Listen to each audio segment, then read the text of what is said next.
नमस्कार दोस्तों। हमारे चैनल में आपका तहे दिल से स्वागत है। क्या आपने कभी सोचा है कि न्याय का असली मतलब क्या है? जब कोई बहुत ही भयानक, बहुत ही घिनौना अपराध करता है, तो उसे क्या सजा मिलनी चाहिए? क्या हमें उसे जिंदगी भर के लिए जेल में डाल देना चाहिए, या फिर समाज को यह अधिकार है कि वो उस अपराधी की जान ले ले? यह सवाल, मृत्युदंड का सवाल, शायद हमारे समाज के सबसे मुश्किल, सबसे भावुक और सबसे विभाजनकारी सवालों में से एक है। यह एक ऐसा सवाल है जिसका कोई आसान जवाब नहीं है। यह हमें हमारे सबसे गहरे नैतिक विश्वासों का सामना करने पर मजबूर करता है। यह हमें यह पूछने पर मजबूर करता है कि एक सभ्य समाज की सीमाएं क्या होनी चाहिए। क्या राज्य को, यानी सरकार को, किसी भी हालत में किसी इंसान की जान लेने का अधिकार होना चाहिए? आज हम किसी एक पक्ष को सही या गलत ठहराने के लिए यहाँ नहीं हैं। आज हम एक दार्शनिक की तरह, एक खोजी की तरह इस पूरे मुद्दे की गहराई में उतरेंगे। हम उन तर्कों को समझेंगे जो मृत्युदंड के पक्ष में दिए जाते हैं, और हम उन तर्कों को भी उतनी ही ईमानदारी से सुनेंगे जो इसके विपक्ष में हैं। ये ऑडियो बुक आपके लिए एक आईना होगी, जिसमें आप अपने ही न्याय और करुणा के विचारों को परख पाएंगे। क्या आप तैयार हैं इस बौद्धिक और भावनात्मक रूप से चुनौतीपूर्ण यात्रा पर निकलने के लिए, जो आपको न्याय के असली मतलब के बारे में सोचने का एक नया नजरिया देगी? तो चलिए इस रोमांचक सफर की शुरुआत करते हैं। चैप्टर नंबर 1, जब न्याय बदला मांगता है। मृत्युदंड के पक्ष में सबसे पुराना तर्क। चलिए इस मुश्किल बहस की शुरुआत उस सबसे पुराने, सबसे सहज और शायद सबसे शक्तिशाली तर्क से करते हैं जो मृत्युदंड के पक्ष में दिया जाता है, और वो है प्रतिशोध का तर्क। इसे अक्सर जैसे को तैसा या आंख के बदले आंख के सिद्धांत के रूप में भी जाना जाता है। यह तर्क रिवेंज या बदले की भावना से अलग है। बदला एक व्यक्तिगत और भावनात्मक प्रतिक्रिया है, जबकि प्रतिशोध न्याय और संतुलन का एक दार्शनिक सिद्धांत है। यह तर्क कहता है कि कुछ अपराध इतने भयानक, इतने घिनौने होते हैं कि उनके लिए एकमात्र न्यायपूर्ण और आनुपातिक सजा अपराधी के जीवन का अंत ही हो सकती है। जब कोई जानबूझकर, क्रूरता से किसी दूसरे निर्दोष व्यक्ति की जान ले लेता है, तो उसने समाज के एक सबसे पवित्र और मौलिक नियम को तोड़ा है। उसने एक ऐसा असंतुलन पैदा कर दिया है जिसे सिर्फ उसी की जान लेकर ही फिर से संतुलित किया जा सकता है। इस नजरिए से मृत्युदंड अपराधी को सबक सिखाने या दूसरों को डराने के लिए नहीं है। यह तो बस उस नैतिक तराजू को फिर से बराबर करने का एक तरीका है जिसे अपराधी ने अपने भयानक कृत्य से एक तरफ झुका दिया था। इस तर्क के समर्थक कहते हैं कि एक हत्यारे को सिर्फ जेल में डाल देना, उसे ताउम्र खिलाना पिलाना, यह उस पीड़ित के जीवन का अपमान है जिसकी उसने हत्या की है। यह ऐसा है मानो हम कह रहे हों कि एक निर्दोष की जान की कीमत बस इतनी ही है कि अपराधी को बाकी की जिंदगी जेल में काटनी पड़े। मृत्युदंड इस दृष्टिकोण से समाज का एक बहुत ही शक्तिशाली बयान है। यह बयान है कि हम मानव जीवन को इतना ज्यादा पवित्र, इतना ज्यादा मूल्यवान मानते हैं कि जो कोई भी उसे छीनने की हिम्मत करेगा, उसे अपनी जान देकर ही उसकी कीमत चुकानी होगी। यह उस खोए हुए जीवन के मूल्य का सम्मान करने का एक तरीका है। इस तर्क का एक और बहुत ही भावुक पहलू है, और वो है पीड़ित के परिवार को मिलने वाला समापन। बहुत सारे लोग जिनके किसी प्रियजन की बेरहमी से हत्या कर दी गई हो, वे यह महसूस करते हैं कि जब तक हत्यारा जिंदा है, तब तक उनके लिए न्याय का चक्र पूरा नहीं हुआ है। उन्हें लगता है कि जब तक वो सांस ले रहा है, तब तक उनके जख्म कभी नहीं भर सकते। हत्यारे की मौत उन्हें एक तरह की अंतिम शांति, एक तरह का समापन प्रदान करती है। यह उन्हें यह महसूस कराती है कि अब हिसाब बराबर हो गया है, और अब वे शायद अपनी जिंदगी में आगे जाने की कोशिश कर सकते हैं।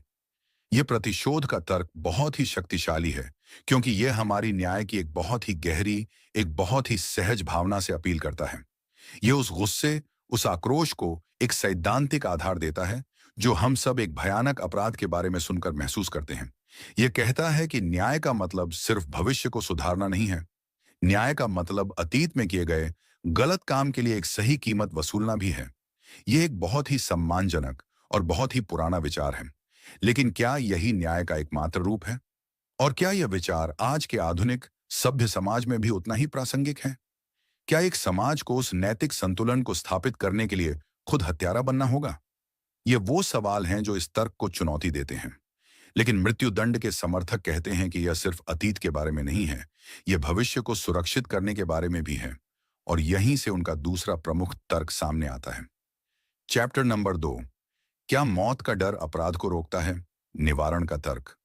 अगर प्रतिशोध का तर्क अतीत की ओर देखता है, तो मृत्युदंड के पक्ष में दूसरा मुख्य तर्क भविष्य की ओर देखता है, और वो है निवारण का तर्क। ये एक बहुत ही व्यावहारिक, एक उपयोगितावादी तर्क है।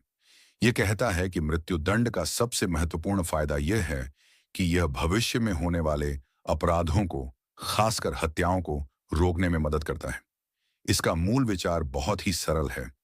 लोग मौत से डरते हैं। इस तर्क के अनुसार एक अपराधी कोई भी अपराध करने से पहले उसके फायदे और नुकसान का एक मोटा मोटा हिसाब लगाता है। अगर किसी अपराध की सजा सिर्फ कुछ साल की जेल है, तो वो शायद उस जोखिम को उठाने के लिए तैयार हो जाएगा। अगर सजा ताउम्र कैद है, तो वो कुछ और सोचेगा। लेकिन अगर किसी अपराध की सजा मौत है, जो कि सबसे बड़ी, सबसे अंतिम और सबसे भयानक सजा है, तो वो उस अपराध को करने से सबसे ज्यादा डरेगा। इस नजरिए से मृत्युदंड समाज में एक बहुत ही शक्तिशाली चेतावनी का काम करता है। यह हर उस संभावित हत्यारे को यह संदेश देता है कि अगर तुमने किसी की जान लेने की हिम्मत की, तो तुम्हारी अपनी जान भी ले ली जाएगी। इस तर्क के समर्थक मानते हैं कि हर एक अपराधी को जिसे मृत्युदंड दिया जाता है, वो कई निर्दोष लोगों की जान बचाता है, जिन्हें शायद वो अपराधी या दूसरे अपराधी मार देते अगर यह कठोर सजा मौजूद न होती। वे कहते हैं कि यह सामान्य ज्ञान की बात है। अगर छोटी सजाएं छोटे अपराधों को रोकती हैं, तो सबसे बड़ी सजा ही सबसे अधिक अपराधों को रोकेगी। वे तर्क दे सकते हैं कि उन लोगों का क्या जो जेल के अंदर से ही हत्या की साजिश रचते हैं, या जो ताउम्र कैद की सजा काट रहे होते हैं और उनके पास खोने के लिए कुछ नहीं होता। ऐसे अपराधी जेल के गार्ड या दूसरे कैदियों को मारने से नहीं हिचकिचाएंगे, क्योंकि उन्हें पता है कि उन्हें मौत से अधिक कोई और सजा तो मिल ही नहीं सकती। मृत्युदंड का अस्तित्व ही ऐसे अपराधियों पर एक लगाम लगाकर रखता है। यह निवारण का तर्क बहुत ही आकर्षक लगता है, क्योंकि यह एक बहुत ही अच्छे लक्ष्य की बात करता है, निर्दोष लोगों की जान बचाने का लक्ष्य। अगर हम यह साबित कर सकें कि एक अपराधी को फांसी देने से 10 निर्दोष लोगों की जान बचती है, तो शायद ज्यादातर लोग इसे एक सही सौदा मानेंगे। लेकिन इस तर्क के साथ सबसे प्रमुख समस्या यह है कि यह जितना आकर्षक है, उतना ही यह विवादास्पद भी है, और इसके पक्ष में कोई ठोस, अकाट्य सबूत मिलना लगभग असंभव है। इस पर दशकों से दुनिया भर में सैकड़ों अध्ययन हुए हैं। कुछ अध्ययन यह दावा करते हैं कि उन्हें मृत्युदंड और हत्या की दर में कमी के बीच एक संबंध मिला है। वे दिखाते हैं कि जब किसी राज्य में मृत्युदंड लागू किया जाता है, तो वहां हत्याएं कम हो जाती हैं। लेकिन उतने ही, और शायद उससे भी ज्यादा, अध्ययन यह दिखाते हैं कि इन दोनों के बीच कोई भी सार्थक संबंध नहीं है। वे दिखाते हैं कि जिन देशों या राज्यों ने मृत्युदंड को खत्म कर दिया है, वहां हत्या की दर अधिक नहीं हुई है, और कई मामलों में तो घटी ही है। इस सबूत की कमी का कारण क्या है? आलोचक कहते हैं कि ज्यादातर हत्याएं ठंडे दिमाग से फायदे नुकसान का हिसाब लगाकर नहीं की जाती। वे अक्सर अत्यधिक गुस्से, जलन या नशे की हालत में एक क्षणिक आवेग में की जाती हैं। उस पल में अपराधी सजा के बारे में सोच ही नहीं रहा होता। इसके अलावा कई हत्यारे यह मानकर चलते हैं कि वे पकड़े ही नहीं जाएंगे, तो उनके लिए सजा क्या है, इससे कोई फर्क नहीं होता। और उन आतंकवादियों या कट्टरपंथियों का क्या, जो खुद ही मरने के लिए तैयार होते हैं? उन पर तो मौत की सजा का कोई निवारक प्रभाव हो ही नहीं सकता। तो निवारण का यह तर्क एक बहुत ही अनिश्चित जमीन पर खड़ा है। यह शायद और हो सकता है पर आधारित है। और जब दांव पर किसी इंसान की जिंदगी हो, तो क्या हमें शायद के आधार पर इतना महत्वपूर्ण फैसला लेना चाहिए? यह एक बहुत विशाल नैतिक सवाल है। लेकिन मृत्युदंड के पक्ष में एक और बहुत ही सीधा और बहुत ही क्रूर तर्क भी है, जो शायद पर नहीं बल्कि निश्चितता पर आधारित है। चैप्टर नंबर 3, एक गारंटी शुदा सुरक्षा। अक्षमता का तर्क। मृत्युदंड के पक्ष में तीसरा मुख्य तर्क निवारण के तर्क की तरह ही भविष्य की सुरक्षा पर केंद्रित है, लेकिन यह किसी संभावना या किसी मनोवैज्ञानिक प्रभाव पर आधारित नहीं है। यह एक बहुत ही सीधी, एक बहुत ही क्रूर और एक पूरी तरह से निश्चित सच्चाई पर आधारित है। इस तर्क को अक्षमता का तर्क कहते हैं, और यह बस इतना कहता है, एक अपराधी जिसे मृत्युदंड दे दिया गया है, वो फिर कभी किसी भी हालत में कोई और अपराध नहीं कर सकता। यह एक बहुत ही निर्विवाद सत्य है। एक मृत व्यक्ति फिर से किसी की हत्या नहीं कर सकता। वो किसी को लूट नहीं सकता। वो किसी बच्चे का अपहरण नहीं कर सकता। मृत्युदंड उस अपराधी के खतरे को समाज से हमेशा हमेशा के लिए 100% निश्चितता के साथ खत्म कर देता है। यह अक्षमता का अंतिम और सबसे पूर्ण रूप है। इस तर्क के समर्थक कहते हैं कि ताउम्र कैद एक अच्छी चीज है, लेकिन यह पूरी तरह से सुरक्षित नहीं है। इसके साथ हमेशा कुछ जोखिम जुड़े रहते हैं। पहला और सबसे स्पष्ट जोखिम है जेल से भागने का। इतिहास में ऐसे कई उदाहरण हैं जहां सबसे खतरनाक अपराधी भी सबसे सुरक्षित मानी जाने वाली जेलों से भागने में कामयाब हो गए और बाहर आकर उन्होंने फिर से भयानक अपराधों को अंजाम दिया। मृत्युदंड इस जोखिम को पूरी तरह से शून्य कर देता है। दूसरा जोखिम है पैरोल या सजा में माफी का। आज जिसे ताउम्र कैद की सजा दी गई है, हो सकता है कि 20 या 30 साल बाद अच्छे व्यवहार के कारण या किसी कानूनी बदलाव के कारण उसे पैरोल पर रिहा कर दिया जाए और बाहर आकर वो फिर से समाज के लिए एक खतरा बन सकता है। मृत्युदंड ये सुनिश्चित करता है कि अपराधी कभी भी वापस समाज में न लौट पाए। और तीसरा और बहुत ही महत्वपूर्ण जोखिम है जेल के अंदर होने वाले अपराधों का। एक ऐसा हत्यारा जिसे ताउम्र कैद की सजा मिली है और जिसके पास अब खोने के लिए कुछ नहीं है, वो जेल के अंदर भी उतना ही खतरनाक हो सकता है। वो दूसरे कैदियों को मार सकता है। वो जेल के गार्ड्स पर हमला कर सकता है। वो जेल के अंदर से ही एक गिरोह चला सकता है और बाहर की दुनिया में अपराध करवा सकता है। एक कैदी को ताउम्र जेल में रखने का मतलब है जेल के दूसरे कैदियों और कर्मचारियों की जान को लगातार खतरे में डालना। मृत्युदंड इस आंतरिक खतरे को भी पूरी तरह से खत्म कर देता है। यह अक्षमता का तर्क बहुत ही शक्तिशाली लगता है, क्योंकि यह भावनाओं पर नहीं बल्कि जोखिम प्रबंधन की एक ठंडी तार्किक गणना पर आधारित है। यह समाज की सुरक्षा को सबसे ऊपर रखता है।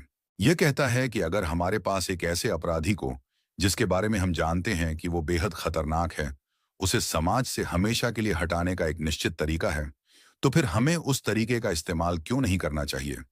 क्या हमें कुछ काल्पनिक नैतिक सिद्धांतों के लिए निर्दोष लोगों की जान को जोखिम में डालना चाहिए? लेकिन इस तर्क की भी अपनी आलोचनाएं हैं। आलोचक कहते हैं कि यह एक बहुत ही चरम और अनावश्यक उपाय है। आज के समय में हमारे पास ताउम्र कैद बिना पैरोल का विकल्प है और हमारी आधुनिक सुपरमैक्स जेलें इतनी ज्यादा सुरक्षित हैं कि उनसे भागना लगभग असंभव है। तो एक अपराधी को समाज से पूरी तरह से अलग थलग करने के लिए उसे मारना जरूरी नहीं है। हम उसे एक जेल में बंद करके भी वही लक्ष्य हासिल कर सकते हैं। आलोचक ये भी पूछते हैं कि हम ये कैसे तय करेंगे कि कौन सा अपराधी सुधार से परे है और भविष्य में फिर से अपराध करेगा ही? क्या हम भविष्य की भविष्यवाणी कर सकते हैं? और अगर हम इस भविष्यवाणी में कोई गलती कर दें, ये हमें मृत्युदंड के खिलाफ दिए जाने वाले सबसे प्रमुख और सबसे भावनात्मक तर्क की ओर ले जाता है। लेकिन इससे पहले चलिए एक और व्यावहारिक तर्क को देखते हैं जो अक्सर मृत्युदंड के पक्ष में दिया जाता है, और वो है पैसे का तर्क। चैप्टर नंबर 4, क्या जान की कोई कीमत होती है? लागत का तर्क और उसका सच। अब तक हमने मृत्युदंड के पक्ष में नैतिक और सुरक्षा से जुड़े तर्कों को देखा, लेकिन एक और बहुत ही व्यावहारिक और अक्सर बहुत ही असंवेदनशील लगने वाला तर्क है जो कभी कभी इसके पक्ष में दिया जाता है, और वो है लागत का तर्क। यह तर्क बहुत ही सीधा है। यह कहता है कि एक हत्यारे को उसकी पूरी जिंदगी यानी 50 या 60 साल तक जेल में रखना, उसे खिलाना, उसे कपड़े देना और उसकी स्वास्थ्य सेवाओं पर खर्च करना, यह करदाताओं के पैसे की एक बहुत अधिक बर्बादी है। इसकी तुलना में उसे एक बार में ही मृत्युदंड दे देना कहीं ज्यादा सस्ता और किफायती है।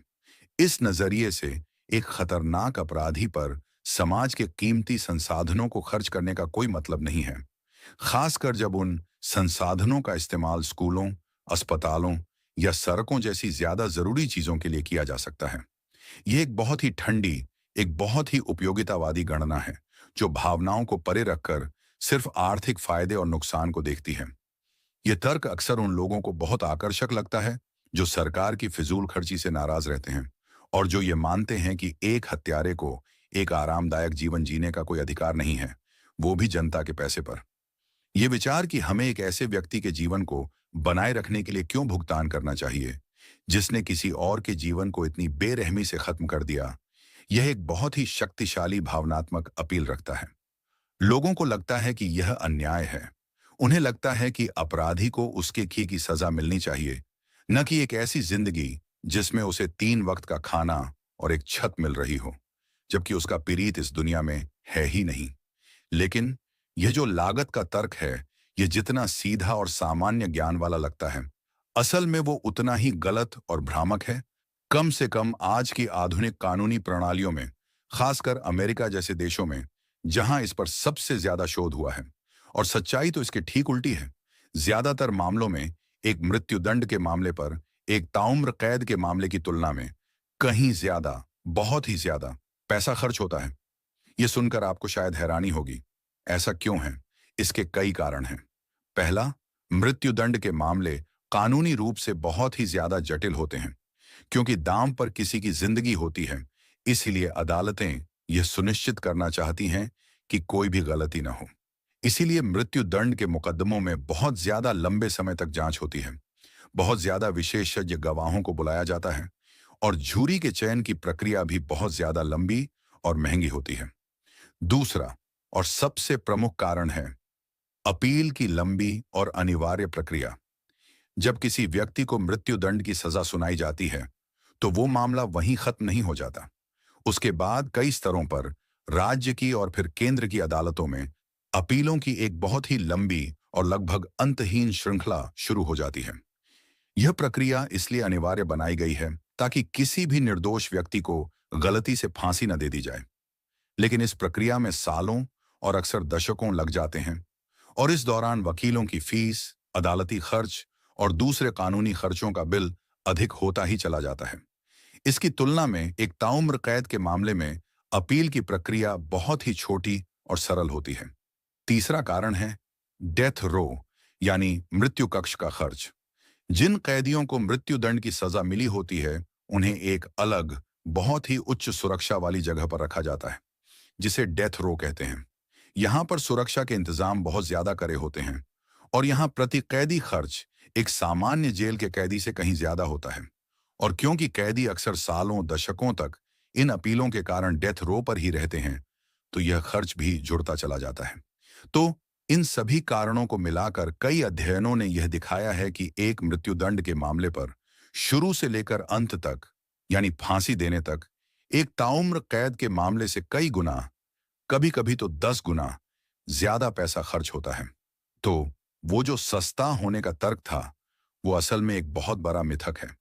यह हमें सिखाता है कि हमें सामान्य ज्ञान पर आधारित लगने वाली बातों को भी हमेशा तथ्यों और सबूतों की कसौटी पर कसना चाहिए। लेकिन अब हमने मृत्युदंड के पक्ष में दिए जाने वाले मुख्य तर्कों को देख लिया है। अब समय है सिक्के के दूसरे पहलू को देखने का। अब हम उन तर्कों की गहराई में उतरेंगे जो यह कहते हैं कि मृत्युदंड, चाहे वो कितना भी न्यायपूर्ण क्यों न लगे, वो एक सभ्य समाज के लिए एक गलत, एक अनैतिक और एक खतरनाक सजा है। चैप्टर नंबर 5, क्या राज्य को हत्या करने का अधिकार है? जीवन के अधिकार का नैतिक तर्क। अब हम मृत्युदंड के खिलाफ दिए जाने वाले तर्कों की दुनिया में प्रवेश कर रहे हैं, और इस दुनिया का जो सबसे बुनियादी, सबसे मौलिक और सबसे दार्शनिक तर्क है, वो किसी व्यावहारिक परिणाम या किसी सबूत पर आधारित नहीं है। वो एक बहुत ही गहरे नैतिक सिद्धांत पर आधारित है, और वो सिद्धांत है जीवन का अधिकार। यह तर्क कहता है कि मृत्युदंड अपने सार में हमेशा और हर परिस्थिति में गलत है, क्योंकि यह एक इंसान के सबसे बुनियादी और सबसे पवित्र अधिकार, यानी जीने के अधिकार, का हनन करता है। इस तर्क के अनुसार जीवन का अधिकार एक नैसर्गिक अधिकार या एक मानवाधिकार है। यह हमें कोई सरकार या कोई समाज नहीं देता। यह हमें सिर्फ एक इंसान होने के नाते ही मिलता है। और क्योंकि यह अधिकार हमें किसी सरकार ने नहीं दिया है, इसलिए किसी भी सरकार को, चाहे वो कितनी भी लोकतांत्रिक या कितनी भी शक्तिशाली क्यों ना हो, इसे छीनने का भी कोई अधिकार नहीं है। जब राज्य यानी सरकार जानबूझकर ठंडे दिमाग से एक निहत्थे कैदी की जान ले लेता है, तो वो खुद भी उसी स्तर पर उतर आता है जिस स्तर पर वो हत्यारा था। वो भी एक हत्यारा बन जाता है। इस दृष्टिकोण के समर्थक कहते हैं कि हम हिंसा के चक्र को और ज्यादा हिंसा से नहीं तोड़ सकते। आंख के बदले आंख का सिद्धांत, जैसा कि महात्मा गांधी ने कहा था, पूरी दुनिया को अंधा बना देगा। अगर हम यह कहते हैं कि हत्या करना गलत है, तो यह नियम सार्वभौमिक होना चाहिए। यह नियम व्यक्तियों पर भी लागू होना चाहिए और राज्य पर भी। राज्य को एक उदाहरण स्थापित करना चाहिए। उसे यह दिखाना चाहिए कि वो मानव जीवन का इतना ज्यादा सम्मान करता है कि वो अपने सबसे बुरे दुश्मनों की भी जान नहीं लेगा। ऐसा करके राज्य समाज में जीवन के प्रति सम्मान की भावना को और भी ज्यादा मजबूत करता है, उसे कमजोर नहीं। यह तर्क मृत्युदंड को एक क्रूर, अमानवीय और अपमानजनक सजा के रूप में भी देखता है, जिसे आज दुनिया के ज्यादातर अंतर्राष्ट्रीय मानवाधिकार कानून प्रतिबंधित करते हैं। वे कहते हैं कि एक इंसान को सालों, दशकों तक डेथ रो पर रखना, उसे हर रोज अपनी मौत का इंतजार करने के लिए मजबूर करना, यह अपने आप में एक बहुत ही भयानक मनोवैज्ञानिक यातना है। और फिर उसे मारने की जो प्रक्रिया है, चाहे वो फांसी हो या जहरीला इंजेक्शन हो या बिजली की कुर्सी हो, वो अक्सर बहुत ही दर्दनाक और बर्बर होती है। एक सभ्य समाज को इस तरह की क्रूरता को अपनी कानूनी प्रणाली का हिस्सा नहीं बनाना चाहिए। ये एक बहुत ही आदर्शवादी तर्क है और यह बहुत सारे लोगों को शायद अव्यावहारिक भी लग सकता है। मृत्युदंड के समर्थक पूछ सकते हैं, उस हत्यारे ने अपने पीड़ित के जीवन के अधिकार का क्या किया था? क्या एक ऐसे व्यक्ति के मानवाधिकारों की बात करना सही है जिसने किसी और के सारे अधिकार छीन लिए? यह एक बहुत ही मुश्किल और भावुक सवाल है, लेकिन इस तर्क के समर्थक जवाब देंगे कि मानवाधिकार शर्तों पर आधारित नहीं होते। वे आपको इसलिए नहीं मिलते क्योंकि आप एक अच्छे इंसान हैं। वे आपको सिर्फ इसलिए मिलते हैं क्योंकि आप एक इंसान हैं। जिस पल हम यह कहना शुरू कर देते हैं कि कुछ खास तरह के लोगों के पास जीवन का अधिकार नहीं है, हम एक बहुत ही खतरनाक और फिसलन भरी ढलान पर उतर जाते हैं। आज वो कुछ खास तरह के लोग हत्यारे हैं, कल वे राजनीतिक विरोधी हो सकते हैं, परसों वे कोई और अल्पसंख्यक समूह हो सकते हैं। इतिहास ऐसे उदाहरणों से भरा हुआ है जहां राज्य ने न्याय के नाम पर अपने ही लोगों की जान ली है। इसलिए जीवन के अधिकार को एक निरपेक्ष, एक कभी न टूटने वाले सिद्धांत के रूप में बनाए रखना हम सबकी आजादी और सुरक्षा के लिए बहुत जरूरी है। यह एक ऐसी रेखा है जिसे एक सभ्य समाज को कभी भी पार नहीं करना चाहिए। लेकिन क्या होगा अगर समाज इस रेखा को पार करते हुए कोई ऐसी गलती कर दे जिसे वो कभी भी सुधार न सके? चैप्टर नंबर 6, जब न्याय अंधा हो जाता है, एक निर्दोष को फांसी देने का जोखिम। अगर जीवन के अधिकार का तर्क मृत्यु दंड के खिलाफ सबसे विशाल दार्शनिक तर्क है, तो अब हम उस तर्क पर आते हैं जो शायद सबसे विशाल व्यावहारिक और सबसे ज्यादा भयावह तर्क है, और वो है एक निर्दोष व्यक्ति को गलती से फांसी दे देने का अपरिवर्तनीय जोखिम। ये एक ऐसा तर्क है जो बहुत सारे ऐसे लोगों को भी मृत्युदंड का विरोधी बना देता है जो सैद्धांतिक रूप से आंख के बदले आंख के न्याय में विश्वास करते हैं। तर्क बहुत ही सीधा है। हमारी पूरी न्याय प्रणाली, चाहे वो कितनी भी अच्छी क्यों ना हो, वो इंसानों द्वारा ही चलाई जाती है और इंसान गलतियां करते हैं। पुलिस से गलती हो सकती है, गवाह झूठ बोल सकते हैं या गलत पहचान कर सकते हैं, वकील अपना काम ठीक से नहीं कर सकते, जज पक्षपाती हो सकते हैं और झूठी भावनाओं में बह सकती है। कोई भी कानूनी प्रणाली 100% अचूक नहीं है। हमेशा एक गलती की संभावना बनी रहती है। अब अगर न्याय प्रणाली की इस गलती के कारण एक निर्दोष व्यक्ति को जेल की सजा हो जाती है, तो यह एक बहुत विशाल त्रासदी है। लेकिन यह एक ऐसी त्रासदी है जिसे सुधारा जा सकता है।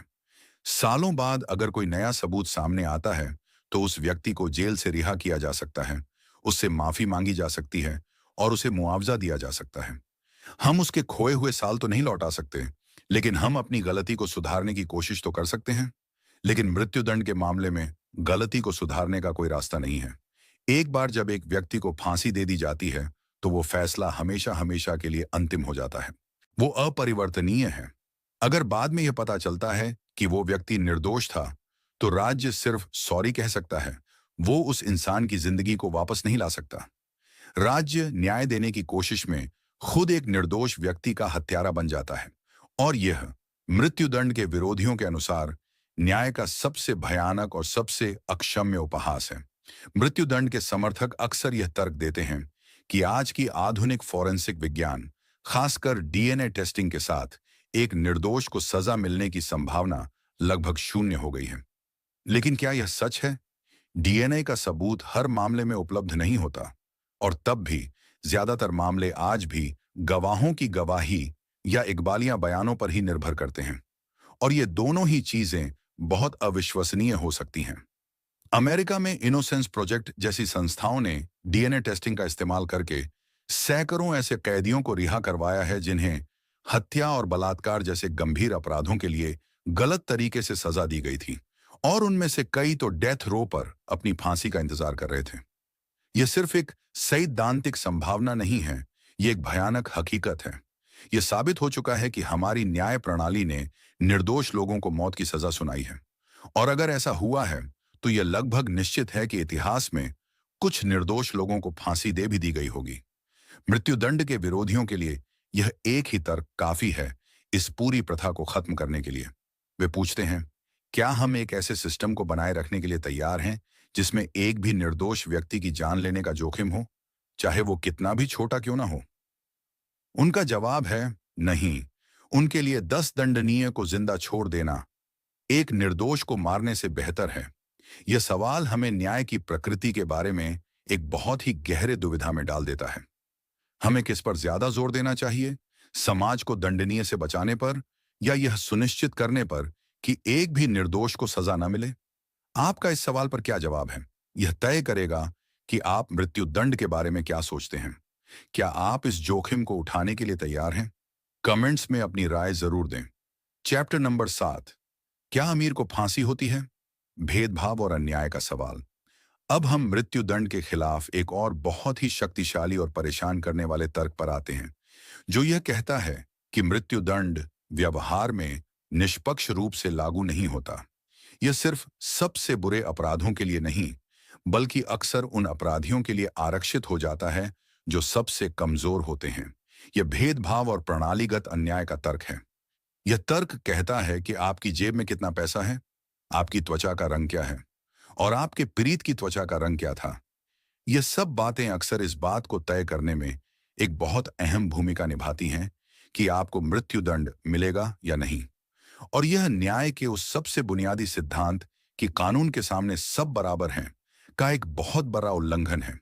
सबसे पहला और सबसे स्पष्ट भेदभाव है आर्थिक भेदभाव। एक अच्छा वकील और एक खराब वकील एक मृत्युदंड के मामले में जीवन और मृत्यु के बीच का अंतर हो सकता है। एक अमीर व्यक्ति जो देश के सबसे अच्छे, सबसे महंगे वकीलों की एक पूरी टीम को काम पर रख सकता है, उसके बरी होने या कम सजा पाने की संभावना बहुत अधिक हो जाती है। वे वकील मामले की हर बारीकी की जांच कर सकते हैं, वे अपने खुद के जासूस रख सकते हैं, और वे अपील की हर संभव प्रक्रिया का इस्तेमाल कर सकते हैं। दूसरी तरफ एक गरीब व्यक्ति जो अक्सर सरकार द्वारा नियुक्त एक सस्ते, अनुभवहीन वकील पर निर्भर होता है, उसके पास अपने बचाव का कोई वास्तविक मौका ही नहीं होता। उसका वकील शायद मामले की ठीक से जांच करने का समय या संसाधन ही नहीं जुटा पाता। तो अक्सर यह कहा जाता है कि मृत्युदंड उनके लिए नहीं है जिनके पास सबसे बुरा अपराध है, बल्कि उनके लिए है जिनके पास सबसे बुरा वकील है। अगर न्याय पैसे से खरीदा जा सकता है, तो क्या वो सच में न्याय है? दूसरा और इससे भी ज्यादा परेशान करने वाला भेदभाव है नस्लीय भेदभाव। खासकर अमेरिका जैसे देशों में जहां इस पर बहुत शोध हुआ है, आंकड़े एक बहुत ही भयानक तस्वीर पेश करते हैं। अध्ययन बार बार यह दिखाते हैं कि अगर आप एक अश्वेत व्यक्ति हैं, तो आपके लिए मृत्युदंड की सजा पाने की संभावना एक श्वेत व्यक्ति से कहीं ज्यादा है, भले ही अपराध एक जैसा ही क्यों ना हो। और इससे भी ज्यादा चौंकाने वाली बात यह है कि सबसे विशाल निर्णायक कारक अपराधी की नहीं, बल्कि पीड़ित की नस्ल होती है। अगर आपने एक श्वेत व्यक्ति की हत्या की है, तो आपके लिए मृत्युदंड पाने की संभावना एक अश्वेत व्यक्ति की हत्या करने की तुलना में कई गुना अधिक हो जाती है। यह ऐसा है मानो न्याय प्रणाली खुद यह कह रही हो कि एक श्वेत व्यक्ति की जान की कीमत एक अश्वेत व्यक्ति की जान से ज्यादा है। यह एक संस्थागत नस्लवाद है जो न्याय के पूरे विचार का ही मजाक उड़ाता है। यह भेदभाव सिर्फ नस्ल और वर्ग तक ही सीमित नहीं है, यह मानसिक स्वास्थ्य और बौद्धिक विकलांगता जैसे कारकों पर भी लागू होता है। अक्सर जिन लोगों को मृत्युदंड दिया जाता है, वे गंभीर मानसिक बीमारियों, बचपन के दुर्व्यवहार या बौद्धिक विकलांगता से पीड़ित होते हैं, जिससे उनके फैसले लेने की क्षमता प्रभावित होती है। लेकिन क्योंकि उनके पास अच्छा कानूनी प्रतिनिधित्व नहीं होता, इसलिए इन महत्वपूर्ण कारकों को अदालत में ठीक से प्रस्तुत ही नहीं किया जा पाता। तो यह तर्क हमें यह सोचने पर मजबूर करता है कि क्या हम सच में एक ऐसी सजा को बनाए रख सकते हैं जो व्यवहार में इतनी ज्यादा भेदभावपूर्ण और मनमानी है? क्या हम एक ऐसी न्याय की लॉटरी को स्वीकार कर सकते हैं जहां आपकी जान इस बात पर निर्भर करती है कि आपके पास कितना पैसा है या आपकी त्वचा का रंग क्या है? मृत्युदंड के विरोधी कहते हैं कि जब तक हम यह सुनिश्चित नहीं कर लेते कि हमारा न्याय प्रणाली पूरी तरह से निष्पक्ष और भेदभाव मुक्त है, जो कि शायद कभी संभव नहीं है, तब तक हमारे पास किसी की जान लेने जैसा अंतिम और अपरिवर्तनीय फैसला लेने का कोई नैतिक अधिकार नहीं है। चैप्टर नंबर 8, जब हत्यारे को जीने का मौका मिलता है, पुनर्वास का सवाल। अब तक हमने मृत्युदंड के खिलाफ नैतिक, व्यावहारिक और प्रणालीगत तर्कों को देखा है, लेकिन एक और दार्शनिक तर्क है जो सजा के उद्देश्य पर ही सवाल उठाता है, और वो है पुनर्वास का तर्क। यह तर्क पूछता है, सजा का मकसद क्या है? क्या इसका मकसद सिर्फ अपराधी को उसकी की का दंड देना है, या इसका एक मकसद यह भी है कि उसे एक बेहतर इंसान बनने का, सुधरने का एक मौका दिया जाए? यह तर्क कहता है कि हर इंसान के अंदर, चाहे उसने कितना भी भयानक अपराध क्यों ना किया हो, बदलने की, पश्चाताप करने की और सुधरने की एक संभावना हमेशा मौजूद रहती है। मृत्युदंड ही एकमात्र ऐसी सजा है जो इस संभावना को पूरी तरह से हमेशा हमेशा के लिए खत्म कर देती है।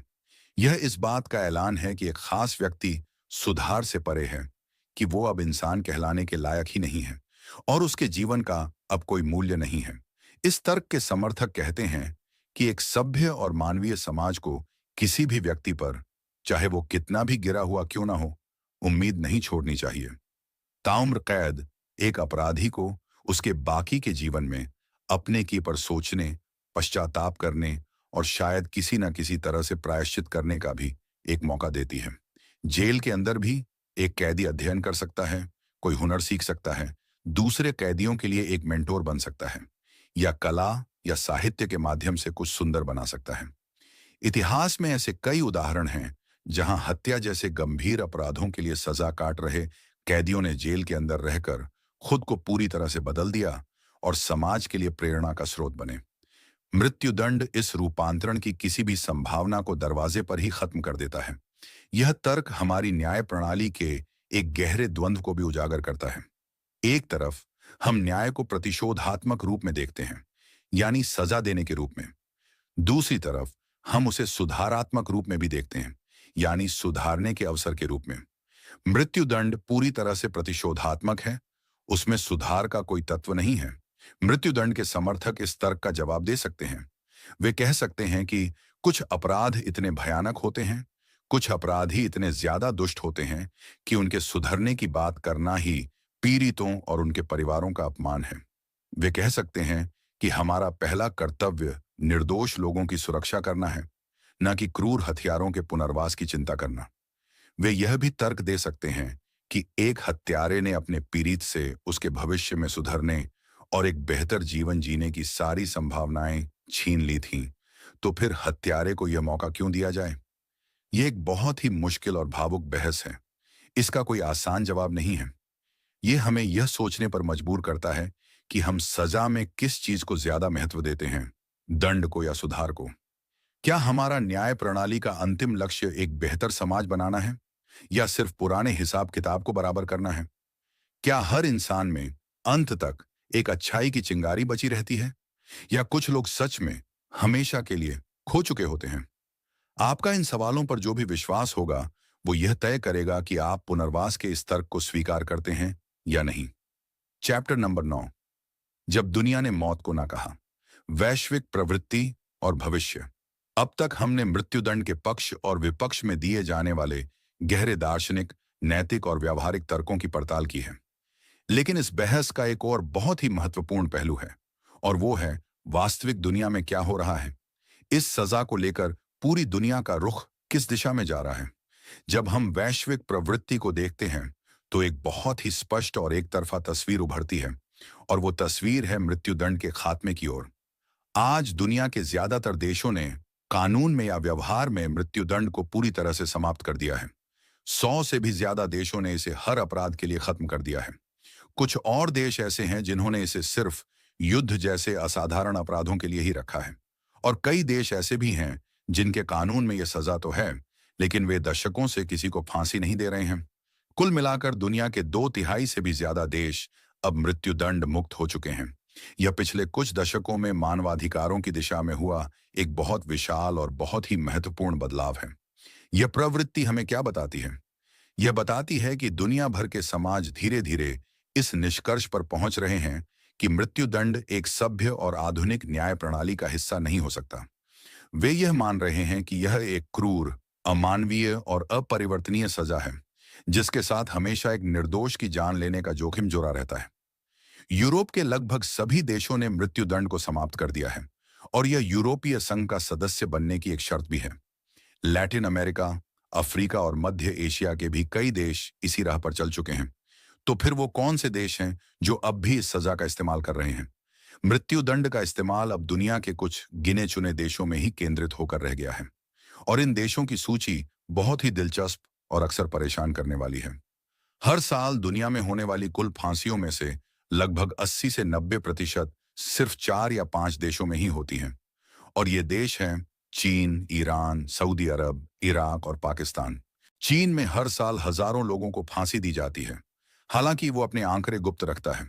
इन देशों के अलावा कुछ और प्रमुख देश जो अब भी मृत्युदंड का इस्तेमाल करते हैं, उनमें मिस्र, वियतनाम और संयुक्त राज्य अमेरिका शामिल हैं।